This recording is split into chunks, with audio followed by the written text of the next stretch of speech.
你好，我是节目主持人郑小超，你现在收看的是《天下文章》节目，内容来自网络上流行的热门文章。我现在为大家播报的这篇文章来自自由亚洲电台，记者唐佳杰。前瞻两会，中国将迎来最懂老板的领导班子。中国两会将在今年3月4日、5日开幕。今年两会将迎来中共党内重要的人事换届，习近平的人马将正式接位掌权。外界关注，这批最忠诚于领导的接班人们上位后，会把疫情后的中国带往什么方向？而此次两会的关注重点还有哪些呢？中国全国政协14届一次会议、全国人大一次会议，即俗称的两会，将于3月4日、5日在北京开幕。此次两会的最大特点就是进行5年一次的重大人事变动，这也是中国告别严厉的新冠清零政策，人口正式出现负增长后的首次两会。虽然两会已被普遍视为中共的橡皮图章大会，但想读懂中国政治、经济走向的人们仍能在其中寻找到某些信号。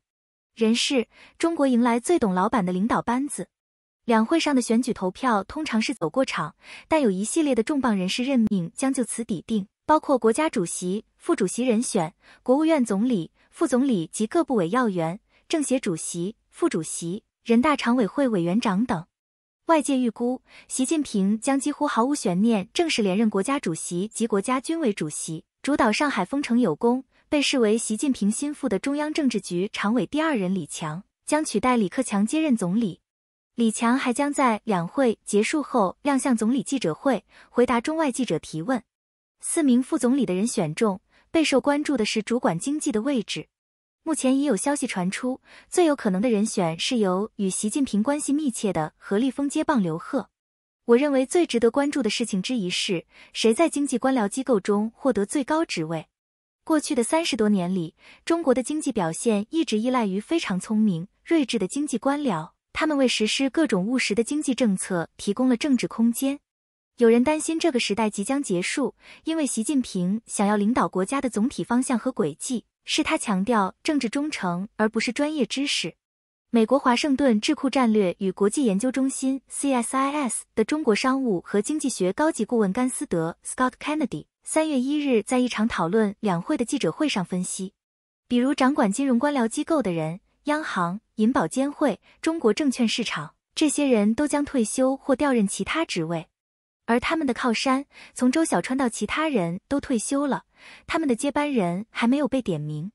甘斯德还直言，从目前的名单和风向看来，中共的新领导班子可能不一定最懂经济，但一定懂老板是谁。机构改革，完善习近平的党国梦。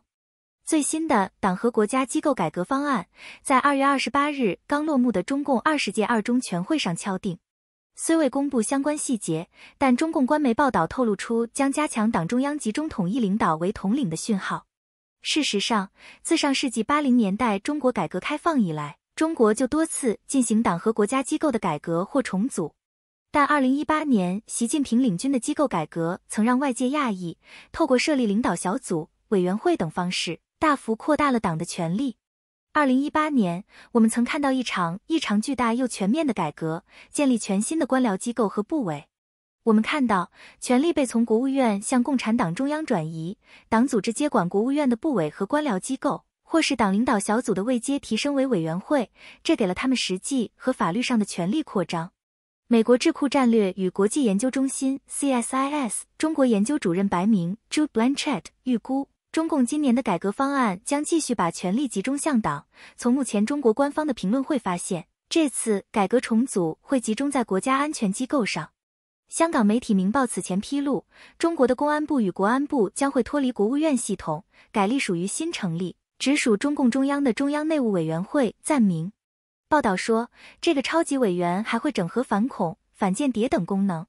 美国彭博社、路透社等海外媒体也披露，中共中央将恢复中央金融工作委员会 CFWC， 这个机构曾在1998年至2003年间领导金融系统的核心决策，该委员会也将直接受党中央领导。2018年改国家机构时，我在一个内部的分析报告中讲，毛泽东都没有办的事情，习近平办了。他在国家体制上要构成一个名副其实的党国体制。一位熟知中共党内运作、出于安全考量不愿具名的学者告诉本台，如果2018年习近平建构一个党国体制的轮廓，2023年他就是着力去健全党国体制，把所有权力归并在党及他自己的手中。上述学者分析，上述举动的驱动力及动机，除了来自习近平本人的不安全感、对中国现实经济社会状况的危机感外，也可能与未解决台湾问题有关。一个不能回避的问题是，习可能有未来打台湾的准备。要打台湾，就要实行一个高度集中权力的控制方式，也就想把两把刀，国安、公安归到自己手中。白明 Joe Blanchett 也提到，过去总是能在中国政府工作报告中看到台湾问题的章节，比如2005年提出的反分裂国家法，几个月来一直有传言，我们可能会在此次两会看到类似的东西，是否是对2005反分裂国家法的修订，明确要求中国使用非和平手段统一的条款，或是围绕实现统一的一些制度创新，这都是安全方面值得关注的信号，它也关乎中美关系。经济告别动态清零、人口负增长之后，今年两会的其中一个亮点是李克强将最后一次代表国务院向人大提出政府工作报告，为10年国务院总理任期画下句号。两会前夕，中国国家统计局在2月28日公布，中国2022年的国内生产总值 GDP 达到 3% 增长，全年城镇新增就业1206万人。常年研究中国经济的甘思德 Scott Kennedy 对这些数字表示质疑。刚公布的 GDP 数字，如果你相信的话，要达到 3% 的 GDP 增长，其中一半来自投资，而几乎所有的投资增长都来自中国国有企业。去年跨国公司的固定资产投资下降了 4.5%， 中国人口减少了85万。中国在2022年面临于60年来首次的人口负增长，告别人口红利时代。中国经济看起来短期和长期都存在问题。甘思德说，中国面临的最大挑战不仅来自外国人，而且主要来自中国消费者和私营企业，他们也正在对投资与消费有所保留。一份瑞士银行近日发布的分析报告预计，中国对今年 GDP 的设定可能在 5% 以上，而要达到这个目标，市场正在紧密关注两会是否会有刺激消费政策或收入补贴政策出台。以上是今天天下文章节目。天下文章来自网络流行文章，我们尽可能注明来源，如有遗漏，请在节目区留言告知。谢谢大家收看。如有任何人不同意播报你的作品，亦请告知。我是郑小超，谢谢观看。